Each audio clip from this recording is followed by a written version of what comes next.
IPL മത്സരങ്ങൾക്കിടെ corporate ബോക്സിലെത്തിയ 4 വാതുവെപ്പുകാർ അറസ്റ്റിൽ. രാജസ്ഥാൻ റോയൽസിന്റെ ജയ്പൂരിലെയും മുംബൈയിലെയും മത്സരങ്ങൾക്ക് എത്തിയവരെയാണ് BCCIയുടെ അഴിമതി വിരുദ്ധ യൂണിറ്റ് പിടികൂടി പോലീസിൽ ഏൽപ്പിച്ചത്.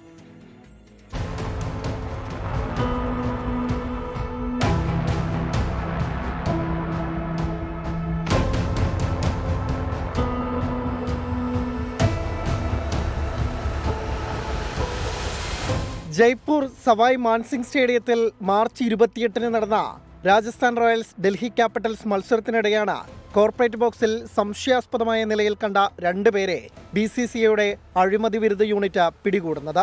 ഇവരെ ചോദ്യം ചെയ്തതിൽ നിന്ന് കിട്ടിയ വിവരത്തിന്റെ അടിസ്ഥാനത്തിൽ ഏപ്രിൽ 1-ന് മുംബൈ വാങ്കഡെ സ്റ്റേഡിയത്തിൽ നിന്ന് 2 പേരെ കൂടി പിടികൂടി. VVIPകൾക്കുള്ളതാണ് കോർപ്പറേറ്റ് ബോക്സ്.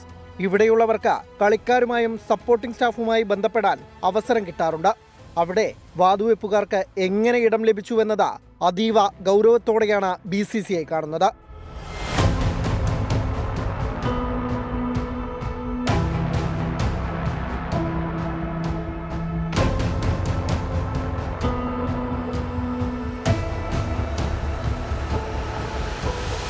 ഇന്ത്യൻ ക്രിക്കറ്റിനെ നാണം കെടുത്തിയ 2013-ലെ വാതുവെപ്പ് വിവാദത്തിൽ നിന്ന് ഇനിയും കരകയറിട്ടില്ലെന്നിരിക്കെയാണ് പുതിയ സംഭവം.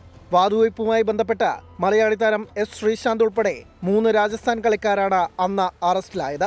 മറ്റൊരു കേസിൽ Chennai Super Kings CEO Gurunath മെയ്യപ്പനും പിടിയിലായി. സുപ്രീം കോടതി നിയോഗിച്ച 6 ലോക കമ്മിറ്റിയുടെ അന്വേഷണ റിപ്പോർട്ടിന്മേൽ 2015-ൽ ചെന്നൈ സൂപ്പർ കിങ്സിനെയും രാജസ്ഥാൻ റോയൽസിനെയും 2 സീസണിലേക്ക് വിലക്കുകയും ചെയ്തിരുന്നു. അന്നു മുതൽ വാതുവെപ്പുകാരെ തടയാൻ കർശന നിരീക്ഷണം നടത്തുന്നുണ്ട് BCCI.